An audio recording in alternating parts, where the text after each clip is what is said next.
हाँ जी, अस्सलाम वालेकुम रहमतुल्लाहि बरकातहू। आप मेरा चैनल देख रहे हैं जिसका नाम शाहरुख खालिद है एज। आज हम एक पाकिस्तानी की स्टोरी सुनाते हैं, जो ओवरसीज़ पाकिस्तानी शहबाज की स्टोरी, जिसने अपने ज़िंदगी के 11 साल जो हैं वो पाकिस्तान से बाहर यानी कि जर्मनी ने लगाया। आई थिंक कि वो 21 साल की उम्र में गया और 32 साल की उम्र में पाकिस्तान वापस आया।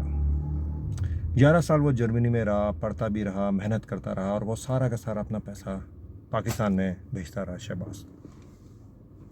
11 साल बाद वो पाकिस्तान आता है शहबाज। जब वो पाकिस्तान आता है, 11 साल तक पैसा बेचता रहता है, इनके घर वगैरह, इसके बहन भाइयों की शादी, बिजनेस, भाइयों को एवरीथिंग सेटल होता है, गाड़ी घर भी बड़ा ले लेते हैं।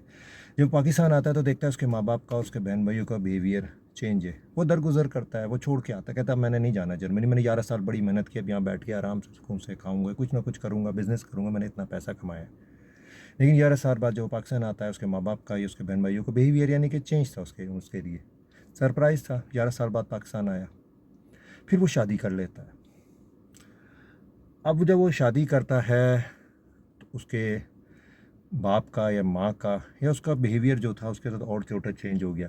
अब शादी करता है पाकिस्तान में, नाज़िम बात है, वो कुछ करना चाहता होता है, बिज़नेस वगैरह करना चाहता है, शादी उसने कर ली है, तो उसके लिए उसको पैसा चाहिए होता है। जर्मनी में उसने जितना 11 साल बहुत कमाया पाकिस्तान में, आपको पता होगा पाउंड या डॉलर या यूरो कितने का एक पाकिस्तान में, वो सारा अपने बाप को बेचता रहता है। जब बाप से वो डिमांड करता है कि मैं यहाँ बिज़नेस करना चाहता हूँ, कुछ करना चाहता हूँ, बाप कहता है मेरे पास तो कोई पैसा नहीं, तुमने जो पैसा भेजा वो हमने घर पे लगा दिया, या तुम्हारी बहनों की शादी कर दी और एक भाई उसका पढ़ रहा होता है, और जो भाई सेटल हो गए वो तुम्हारे पैसे में बिज़नेस में सेटल हुए। तो वो इस बात को भी दरगुजर करता है, बर्दाश्त करता है। फिर सोचता है यार मैंने जो जर्मनी में एजुकेशन ली, कितनी मुझे सैलरी मिलेगी, 1 लाख मिल जाएगी, 1.5 लाख मिल जाएगी।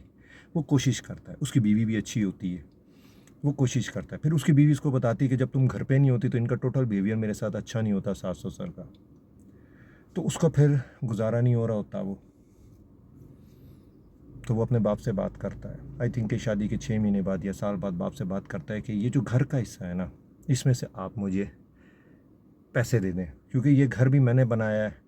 तो बाप उसको बड़ा ही सरप्राइजिंग जवाब देता है, बल्कि शायद उसको सोच भी नहीं सकता कि यार मैंने इतना पैसा कमाया, 11 साल मैंने मेहनत मजदूरी की जर्मनी में, अपनी फैमिली को बनाया, और आज मैं आया हूँ कि मैं खुद आराम से बैठ के खाऊं, या मैं अब मेरा पैसा है कुछ करूं मैं। तो बाप कहता है मेरे मरते, मैं जब तक जिंदा हूं इस घर का बंटवारा नहीं होगा, इस घर का कोई हिस्सा नहीं होगा, और तुम्हें कोई पैसे नहीं मिलेंगे मेरी ज़िंदगी में, यानी कि कोई घर में से तुम्हें कोई हिस्सा नहीं मिलेगा। जब मैं मर जाऊंगा तो फिर ठीक है, तुम्हें इस घर का हिस्सा मिल जाएगा।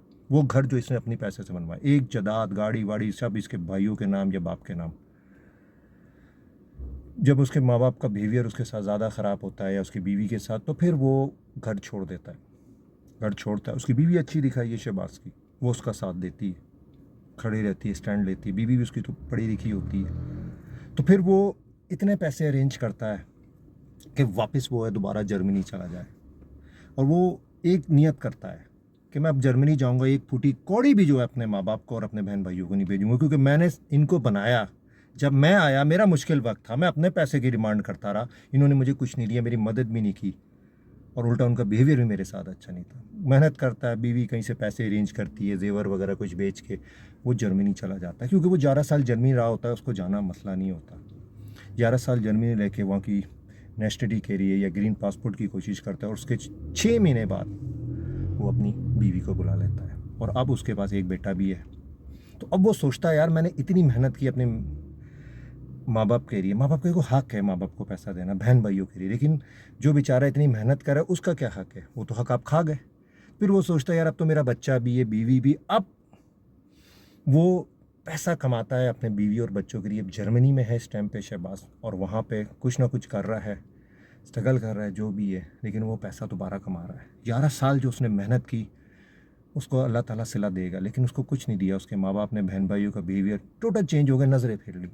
आज वो जर्मनी अपनी बीवी के साथ है, और अपनी बीवी और अपने बेटे की जो फ्यूचर के लिए वो कोशिश कर रहा है, वहाँ पर पैसा कमा रहा है।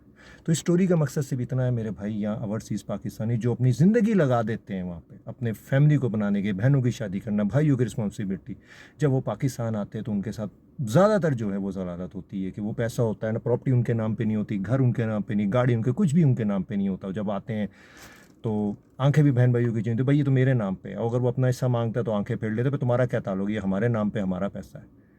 तो ये ओवरसीज़ पाकिस्तानी बड़ी मेहनत करते हैं अपने लोगों से दूर रह के। तो स्टोरी का मकसद ये है कि जो ओवरसीज़ पाकिस्तानी कोशिश ये करें बेशक अपने माँ बाप बहन भाई को सपोर्ट करें, लेकिन अपने नाम पे जायदाद ज़रूर बनाएं। ज़रूरी नहीं कि वो पाकिस्तान में बनाएं। दुआओं में याद रखिएगा। अस्सलाम वालेकुम।